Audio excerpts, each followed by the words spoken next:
Avez-vous déjà vu des Draw My Life? Le principe est de faire une vidéo autobiographique avec des dessins et une voix off. Nous avons eu l'idée de reprendre le concept en présentant notre TPE. Nous avons décidé de faire notre TPE sur la contagion du bâillement, un mystère qui nous hante depuis notre enfance. Le bâillement est un réflexe qui est souvent causé par la fatigue ou une baisse de vigilance. Il se manifeste par une contraction intense des muscles de la face, de la mâchoire et du cou et des muscles respiratoires. Il en résulte une stimulation de la zone corticale d'éveil.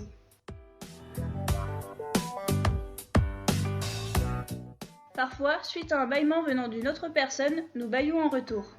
Cela nous mène à la problématique « Comment expliquer la contagion du bâillement ?»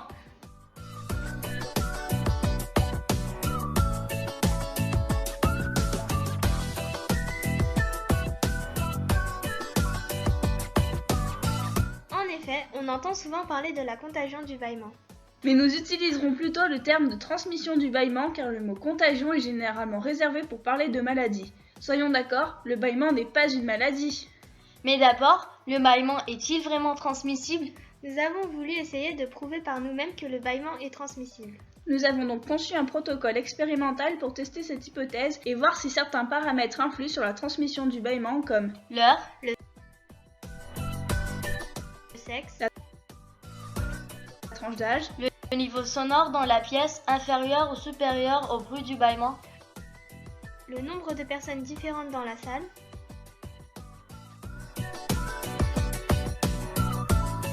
Nous avons passé plusieurs après-midi dans les salles d'attente d'hôpitaux et de cabinets médicaux.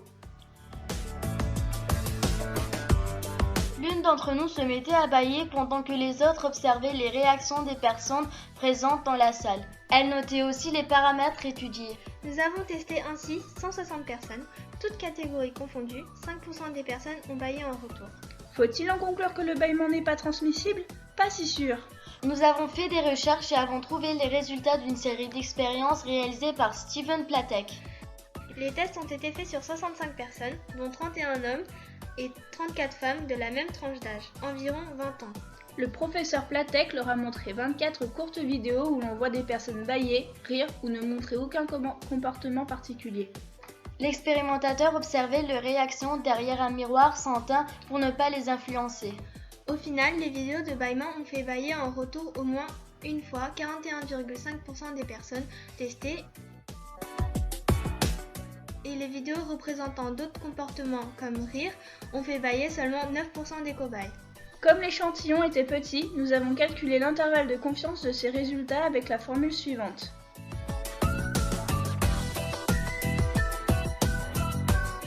Nous avons pris 65 pour valeur de n, ce qui représente l'effectif total.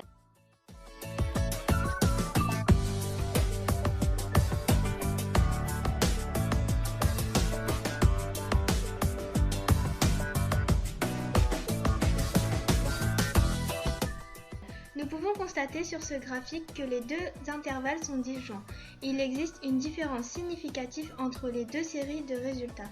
Nous pouvons donc en conclure que le bâillement est transmissible. Mais alors, pourquoi notre expérience n'a pas été concluante? D'autres études ont montré que la transmission du bâillement est plus importante lorsque le lien affectif avec la personne qui observe est lui aussi important. Avec un parent ou un ami par exemple, le bâillement se transmet plus facilement qu'avec une personne inconnue. En gros, il faut de l'empathie pour bâiller en réponse au bâillement des autres. Nos expériences ont été faites uniquement sur des personnes qui nous étaient inconnues, avec qui nous n'avions aucun lien, ni même une simple discussion, ce qui explique le faible nombre de réponses obtenues. Maintenant que nous avons la preuve que le bâillement est bel et bien transmissible, nous pouvons en chercher la cause. La personne qui observe peut être stimulée par deux voies, la voie visuelle et ou auditive. Pour tester l'impact du stimulus visuel, nous avons imaginé de faire regarder des vidéos sans son de personnes en train de bâiller à 100 personnes. Mais nous n'avons pas pu le réaliser dans des conditions satisfaisantes, les amis sollicités étaient influencés par le contexte. Nous avons aussi cherché à savoir si le bâillement peut se transmettre uniquement par voie auditive. Pour tester cette hypothèse, l'une d'entre nous a réalisé une autre expérience. Seule avec une de ses amies dans le noir complet, elle s'est mise à bâiller. L'expérience a été reproduite plusieurs fois avec des amies différentes. Nous avons obtenu 100% de bâillement en retour. Nous pouvons en conclure que le son du bâillement est bien un stimulus. Pour la voix auditive, le son émis par le bailleur est perçu par les récepteurs auditifs, c'est-à-dire les cellules ciliées dans l'oreille interne. Les récepteurs transforment les vibrations en messages nerveux sensitifs qui est transmis jusqu'à l'aire auditive dans le cortex temporal des hémisphères cérébraux. Par la voie visuelle, l'image du bailleur, c'est-à-dire le stimulus, est perçue par les photorécepteurs de la rétine, c'est-à-dire les cellules en cône et en bâtonnet. Les photorécepteurs transforment les photons en messages nerveux sensitifs qui est transmis jusqu'à l'aire visuelle dans le cortex occipital des hémisphères cérébraux.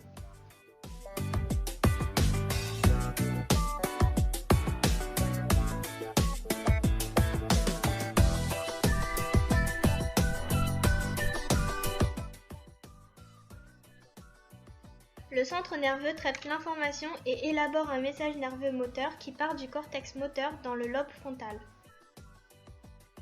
Le message nerveux moteur arrive jusqu'aux organes effecteurs, c'est-à-dire les muscles de la face et du cou d'une part, et les muscles de la respiration d'autre part. La contraction puis le relâchement des muscles permet la réponse, c'est-à-dire le bâillement. Mais que se passe-t-il dans le centre nerveux ? Les expériences réalisées avec la technique d'imagerie par résonance magnétique fonctionnelle ont permis de mieux comprendre ce qui se passe dans le cerveau. L'IRMF permet de visualiser les zones actives du cerveau lors de la projection des vidéos de bâillement, de rire ou de comportement neutre. On observe par-dessus une coupe de cerveau à différents niveaux avec l'avant et l'arrière. L'image de gauche résulte de la comparaison de l'activité entre la vision du bâillement et du rire.